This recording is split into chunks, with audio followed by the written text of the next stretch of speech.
అందరికీ నా నమస్కారాలండి. సిక్స్త్ క్లాస్ ఏదైతే కొత్త పుస్తకం వచ్చిందో ఇంగ్లీష్ అండ్ అందులో పేజ్ నెంబర్ 21 ఏదైతే అందులో డిగ్రీస్ ఆఫ్ కంపారిజన్లో రెగ్యులర్, ఇర్రెగ్యులర్ ఫార్మ్స్ అనేవి ఇవ్వడం జరిగిందండి.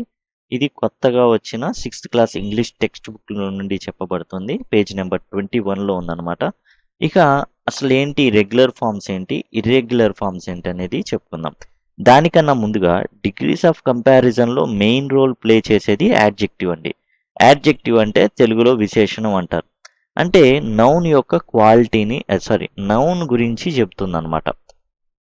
ఇక్కడ మనం చూసుకుంటే ఒక ఉదాహరణ, బిగ్ బిల్డింగ్. బిల్డింగ్ అనేది ఒక నౌను. ఆ నౌను బిల్డింగ్ ఎలా ఉంది అని చెప్తుంది. ఎలా ఉంది? పెద్దదిగా ఉంది.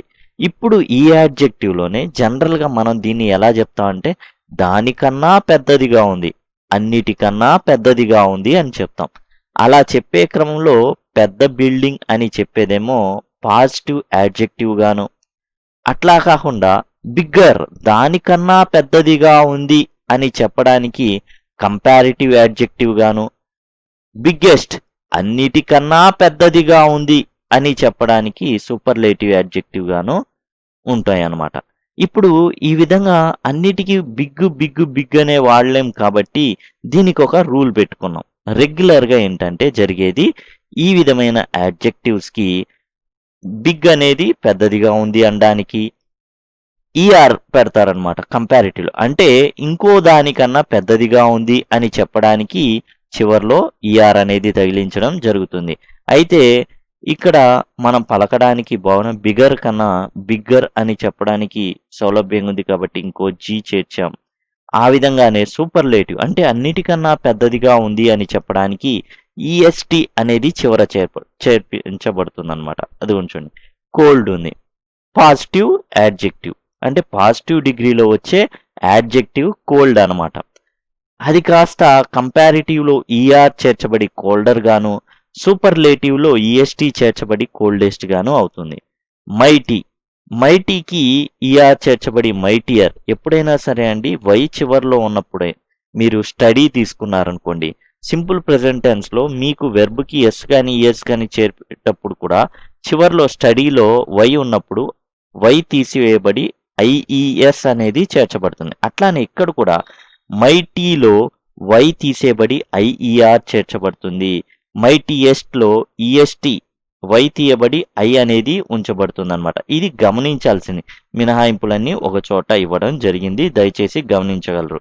తర్వాత పాజిటివ్ డిగ్రీలో స్మాల్ని వాడతారు, కంపారిటివ్ డిగ్రీలో స్మాలర్ వాడతారు, సూపర్లేటివ్ డిగ్రీలో సూపర్లేటివ్ యాడ్జెక్టివ్గా స్మాలెస్ట్ అనేది వాడతారు. సింపుల్ ఏం లేదు, స్మాల్కి ఈఆర్ చేర్చారు కంపారిటివ్లో, స్మాలెస్ట్ అనేది సూపర్లేటివ్లో వచ్చింది. తర్వాత ఫ్యూయెస్ట్, స్ట్రాంగర్, స్ట్రాంగెస్ట్. ఈ విధంగా రెగ్యులర్ ఫార్మాట్లో యాడ్జెక్టివ్స్ అనేవి ఈ విధంగా ఉంటాయి. అయితే ఇదే విధంగా అన్నీ ఉంటాయా అంటే అన్నీ ఉండవండి. ఈఆర్ ఈఎస్టీలు చేర్చాం కదా, వీటికి ఎందుకు చేర్చామంటే ఇవి చూడండి, బిగ్ అన్నాం. బిగ్ అంటే మీకు అక్కడ ఎన్ని సిలబల్లు పలుకుతున్నాయంటే ఒకటే. తెలుగులో రాయండి బిగ్ అని. బిగ్, ఇగ్గులు, ఉన్నులు, సున్నాలు అవి తీసేయండి. అవి తీసేయగా ఏది మనం స్పష్టంగా పలికామో అది ఒక సిలబుల్ అనమాట. ఇక్కడ ఒక సిలబలే ఉంది బిగ్ అనేది. కోల్డ్లో కూడా చూడండి, కో అనేది మాత్రమే మనం స్పష్టంగా పలుకుతున్నాం. ఇల్డ్ సగంతోనే ఎండ్ అవుతుంది. మైటీలో కూడా మనం 2 పలుకుతున్నాం సిలబుల్స్. ఓకేనా? మైటీ. ఇక ఈ విధంగా కాకుండా 2 సిలబుల్స్ కాకుండా అంతకన్నా ఎక్కువగా మనం గనక పలుకుతుంటే దానికి వేరే రకంగా ఉంటాయండి. ఇలా వస్తాయి అన్నమాట.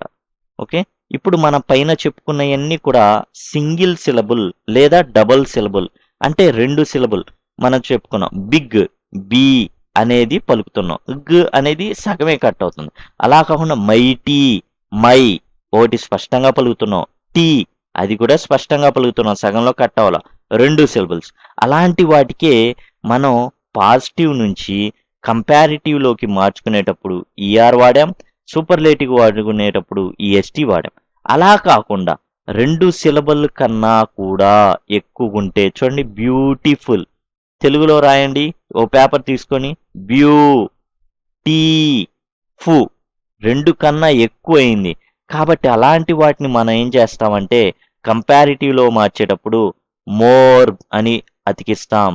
ఆ తర్వాత సూపర్లేటివ్లో మోస్ట్. సార్ ఎందుకు సార్ ఇంత కన్ఫ్యూజన్గా, ఎందుకు సార్ ఇలా అంటే ఇక్కడ పలకడంలో ఈజీగా ఉండడానికి ఇలా పెట్టుకున్నామండి. ఒకసారి మీరు బ్యూటిఫుల్లర్ అని పలకండి, బ్యూటిఫుల్లెస్ట్ అని పలకండి, ఎంత కష్టంగా ఉంటుంది. అందుకని అన్నమాట ఈ ఏర్పాటు. రెండుగా తెగొట్టారు. దానికన్నా మోర్ బ్యూటిఫుల్ బాగుంటుంది, మోస్ట్ బ్యూటిఫుల్ అని పలకడం చాలా ఈజీగా ఉంటుంది. లేకపోతే బ్యూటిఫుల్లెస్ట్ అంటే చాలా కష్టంగా ఉంటుంది అనమాట. అందుకని 2 సిలబుల్స్ కన్నా గనక ఎక్కువ ఉన్న వాటికి ఈ ఏర్పాటు ఉంటుంది. కంపారిటివ్ లో మోర్ బ్యూటిఫుల్గా, సూపర్లేటివ్ డిగ్రీలో మోస్ట్ బ్యూటిఫుల్గా మారుతుంది. టెర్రిబుల్ ఇది కూడా టే రి బు ఆ ల్ అనేది పరిగణలోకి తీసుకో. 3 సిలబల్స్ ఉన్నాయి. అప్పుడు more terrible, most terrible. Attractive కూడా అంతే. ఆ ట్రా టీ వు అనేది పరిగణలోకి తీసుకో. 3 సిలబల్ ఉన్నాయి. లగ్జరియస్ కూడా అంతే, లగ్జరియస్. ఈ విధంగా వీటికి more attractive, most attractive, luxuries, more luxury, most luxury. వీటిని రెగ్యులర్ ఫార్మ్స్ అంటారండి. వీటిని అంటారు సింగిల్ సిలబల్ కానీ డబుల్ సిలబల్ కానీ ఉన్నప్పుడు కంపారిటివ్లో చివర ఈఆర్ గాను, సూపర్లేటివ్లో చివర ఈఎస్టీ వస్తుంది. అలా కాకుండా 2 సిలబుల్ కన్నా ఎక్కువ ఉన్నచో అప్పుడు ఏమొస్తుంది? కంపారిటివ్ డిగ్రీలో మోర్ బ్యూటిఫుల్ వస్తుంది. ఐ మీన్ మోర్ అనేది తగిలిస్తారు ముందు, సూపర్లేటివ్లో మోస్ట్ అనేది తగిలిస్తారు. ఎప్పుడు 2 సిలబుల్స్ కన్నా పదం అనేది ఎక్కువ ఉన్నప్పుడు, 2 సిలబుల్స్ కన్నా యాడ్జెక్టివ్ అనేది ఎక్కువగా ఉన్నప్పుడు అనమాట. సార్ రెగ్యులర్ ఫార్మ్స్ బాగుంది. ఇర్రెగ్యులర్ ఫార్మ్స్ అంటే ఏంటంటే ఈ రూల్స్ ఏమీ పాటించినవి అనమాట. కొన్ని ఉంటాయి, ఎక్సెప్షన్స్, మినహాయింపులు ఉంటాయి. వాటిని జనరల్గా యాజ్ ఇట్ ఈజ్గా మనం యాక్సెప్ట్ చేయాల్సి ఉంటుంది. ఏంటంటే వాటిని నేర్చుకోవాలి, తప్పదు. ఇప్పుడు వెర్బ్స్ ఉన్నాయి. కాంజుగేషన్ ఆఫ్ వెర్బ్లో cut cut cut, put put పుట్టు అని చదువుకుంటాం. అన్నిటికీ అట్లా ఉండవు. ఇవి కూడా కొన్ని మినహాయింపులు అనమాట. అందులో కాంజుగేషన్ ఆఫ్ వెర్బ్స్లో ఎలా అయితే వెర్బ్ 1, వెర్బ్ 2, వెర్బ్ 3 ఎట్లా అయితే మనం ఉన్నాయో కొన్ని డిఫరెంట్గా, వీటిలో కూడా ఈ డిగ్రీస్ ఆఫ్ కంపారిజన్లో కూడా ఇర్రెగ్యులర్ యాడ్జెక్టివ్స్, కొన్ని ఇర్రెగ్యులర్ యాడ్జెక్టివ్ ఫార్మ్స్ అనేవి కొన్ని ఉంటాయి అన్నమాట. చూడండి, అవి చూద్దాం. పాజిటివ్లో బ్యాడ్ వస్తే కంపారిటివ్ యాడ్జెక్టివ్ వర్స్ అవుతుంది, సూపర్లేటివ్ యాడ్జెక్టివ్ వర్స్ట్ అవుతుంది. గుడ్ కాస్త కంపారిటివ్ యాడ్జెక్టివ్ బెటర్ అవుతుంది, సూపర్లేటివ్ యాడ్జెక్టివ్ బెస్ట్ అవుతుంది. ఫార్ పాజిటివ్ యాడ్జెక్టివ్ ఫార్ అయితే కంపారిటివ్ యాడ్జెక్టివ్ ఫర్దర్ అవుతుంది, సూపర్లేటివ్ ఫర్దెస్ట్ అవుతుంది. అట్లానే పాజిటివ్ యాడ్జెక్టివ్ లిటిల్ అయితే comparative adjective less and superlative adjective least అవుతుంది. మీరు ఏ రోజుకి ఆ రోజు 5 నిమిషాలే ఉంటుంది కాబట్టి మోస్ట్ 5 నిమిషాలు లేదా 10 నిమిషాలు నోట్స్ అనేది రాసుకోవడం, లేదా మీకు ఎట్లయినా సరే ఇవి కొన్ని వచ్చు అనుకోండి, నో ప్రాబ్లం. రాని వాటికి మీరు కంపల్సరీ నోట్స్ అనేది, నేను కేవలం 5-10 నిమిషాలు చెప్పడానికి గల ప్రధాన కారణం ఒకటే, సింపుల్గా ఉంటుంది. రోజు 5-10 నిమిషాలు అంటే చాలా తక్కువ టైం. ఎవరైనా సరే కంటిన్యూస్గా నేర్చుకుంటూ వెళ్తే అసలు సింపుల్గా టెక్స్ట్ బుక్సే అయిపోతాయి అనమాట. 5th క్లాస్ అన్ని రోజు 5 నిమిషాలు చెప్పుకున్నాం, 20 రోజులు చెప్పుకున్నాం, కాకపోతే 25 రోజులు చెప్పుకున్నాం, 5 నిమిషాలు అంతే. చాలా తక్కువ టైంలో మనం మొత్తం టెక్స్ట్ బుక్ మొత్తం గ్రామర్ కంప్లీట్ చేసాం. కాబట్టి దయచేసి 5-10 నిమిషాలు ఉంటే 1-2 సార్లు వినండి, అర్థం కానీ మరలా అర్థమయ్యేటట్లు చూసుకోండి, అండ్ నోట్స్ రాసుకోండి. ఆ నోట్స్ మీకు చాలా చక్కగా ఉపయోగపడుతుంది.